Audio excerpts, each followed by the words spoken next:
Welcome back to our game show, History's Mysteries, where you have 2 minutes to answer a history question, and you can walk away with $0.25. So today's contestants are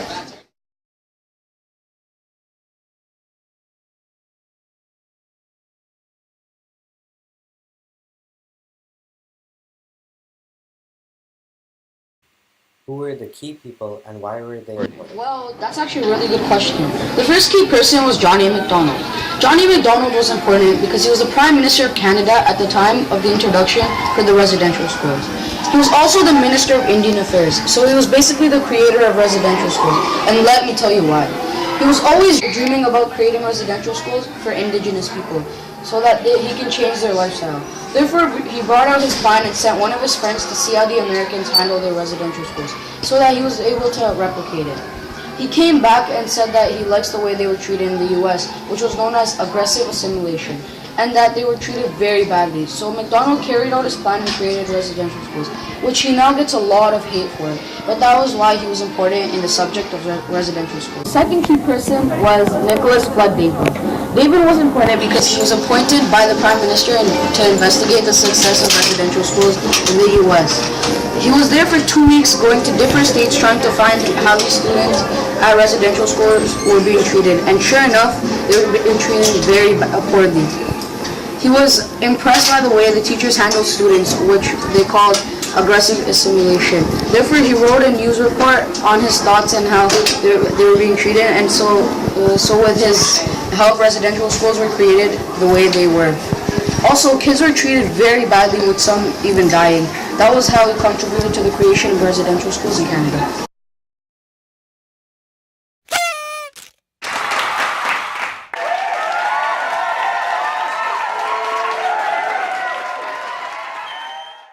What were the key events that occurred? In 1895, the Sundance got banned. The Sundance is a ceremony that practiced by many groups of the First Nations. The dance was still allowed, but the other aspects of the ceremony, like the piercing, was banned. Another event is when John A. Macdonald's government worked with multiple Christian churches to create the first ever residential school for the First Nations children. That meant that children had to be taken away from their families and stay at school. But the First Nations resisted against the idea of not being able to visit their children. The government was stronger, so they took some kids and gave them a tough time by not giving them enough food or speaking their own language. This was done to make the children feel ashamed of their own culture. Many children also died because they got ill or by taking their own lives, and they also tried running away from the schools. Another event was held in British Columbia. British Columbia had set aside a small part of land for the First Nations. Land was close to cities and land with minerals. Then a man named Sir Richard McBride, the Premier of British Columbia, was thinking of getting control over the reserved land for the First Nations because of how fast land was growing. He saw a benefit in this, which was having more areas for settlement and development. The land was the land of the Songhees people.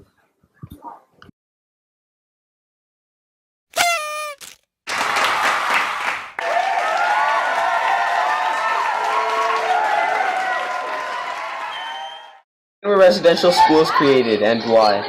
Residential schools were created in the 1870s. The purpose of these schools was to change the traditions of the First Nations.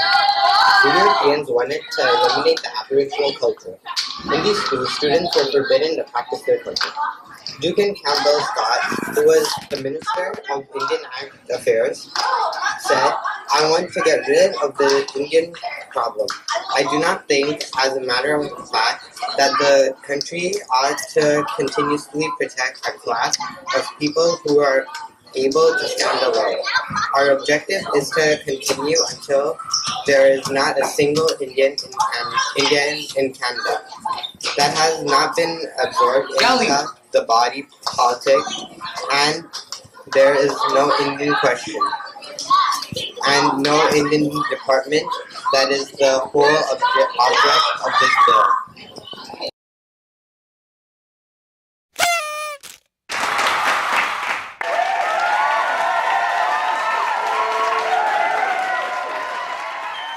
What were some interesting facts? The population of people with First Nations identity is more than 850,000.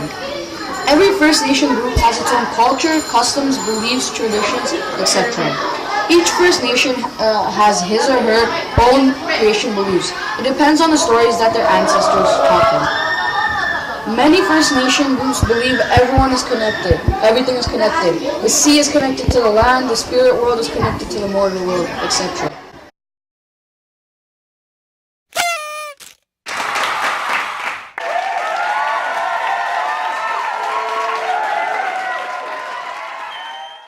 Schools impact First Nations.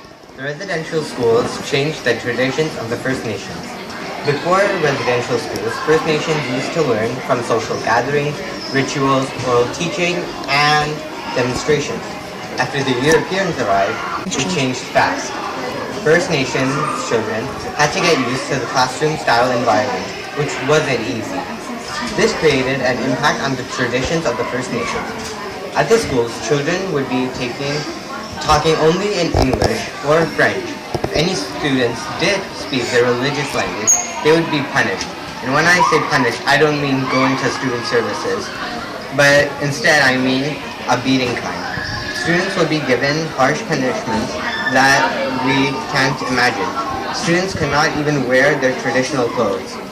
There is a photo of a First Nations child that is being passed around. It represents how the children looked before and after the residential schools began.